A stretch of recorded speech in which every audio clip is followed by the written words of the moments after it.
Salut les amis jardiniers, alors toujours en quête de solutions pour produire des engrais naturels pour faire pousser les légumes. Écoutez, je vais vous partager ici une petite recette qui m'a été conseillée par certains d'entre vous, notamment pour faire un engrais pour les tomates, mais qui pourrait servir pour tout à fait autre chose. Nous allons réaliser tout simplement aujourd'hui un purin de pissenlit. Alors écoutez, les pissenlits, c'est pas ce qui manque par ici, donc il suffit presque de se baisser pour les cueillir. Donc j'ai été faire la cueillette ce matin, voilà, de pissenlits, il y en a de toutes les tailles, des gros, des petits, enfin voilà quoi. Donc voilà, on va vider, on va faire qu'est-ce qu'on va faire en fait? On va hacher tout ça, voilà, avec les ciseaux, voilà, je vais hacher tout ça dans la bassine que vous voyez ici, et puis ensuite on va verser de l'eau dedans. Je vais essayer d'exposer ça en fait autant que possible au soleil pour que ça macère un peu plus vite et que ça chauffe un peu plus vite le mélange. Le but c'est simple, hein, c'est un peu comme tous les purins. En fait, au début, pendant que les feuilles se décomposent, il va y avoir des bulles dans l'eau. Donc tant qu'il y a des bulles, c'est que le purin n'est pas prêt. Et lorsque les bulles n'apparaissent plus, c'est que le purin est prêt à être utilisé. Alors en engrais, on utilise un dosage à 10%, c'est-à-dire 1 litre de purin pour 10 litres d'eau. Voilà, si on met un peu plus de purin, en fait, on utiliser pur, on risquerait tout simplement de faire un désherbant, donc c'est pas du tout le but recherché. Là, on veut juste engraisser le sol. Donc voilà, je vais essayer de vous faire les différentes étapes. Là, je vais hacher tous les pissenlits. Puis une fois que c'est haché, je reviens vers vous. Et voilà, donc écoutez, j'ai réduit, en fait j'ai haché au ciseau une bonne quantité de pissenlits, feuilles de pissenlit, voilà.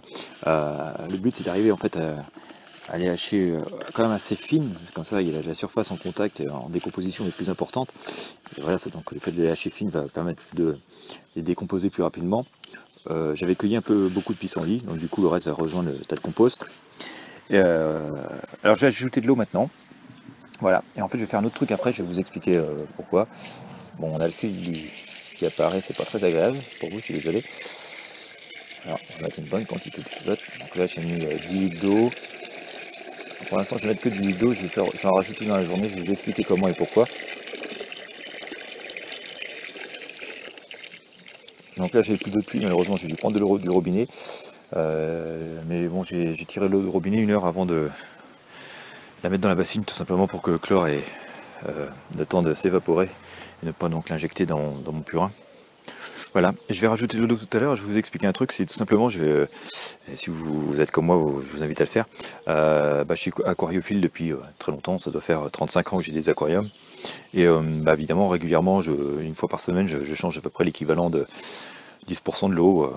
Donc en fonction de la taille des bacs, ça peut être un arrosoir, voire plus.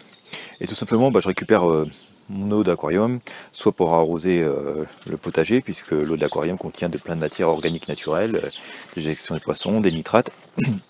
Et là donc j'ai injecté un petit peu de cette eau dans mon bac de purin de pissenlit, tout simplement parce que cette eau contient déjà des bactéries dénitrifiantes, des bactéries qui aident à décomposer les matières organiques et les déchets végétaux et tout ça. Et donc le fait d'ajouter ces bactéries naturelles dans mon bac de purin de pissenlit va permettre d'ensemencer le milieu en bactéries, donc pour favoriser et accélérer la décomposition, donc créer mon purin plus rapidement. Voilà, écoutez, c'est tout pour la recette, hein. Comme je vous disais, j'ai rajouté mon eau d'aquarium tout à l'heure. On va mettre le bac, si possible, un peu au soleil pour que ça décompose un petit peu plus vite, que ça chauffe plus vite. Et puis on va en suivre l'évolution, voilà, je vous en parlerai dans les prochaines vidéos.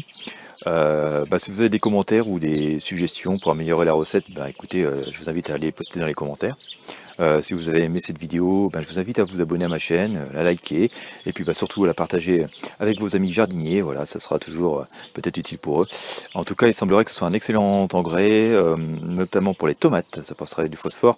Donc voilà, c'est ce qu'on va faire, on va arroser les tomates avec. Et puis bientôt, on va faire aussi un purin de consoude, je vous en parlerai le moment venu. Voilà, je vous souhaite une très bonne journée et à très bientôt.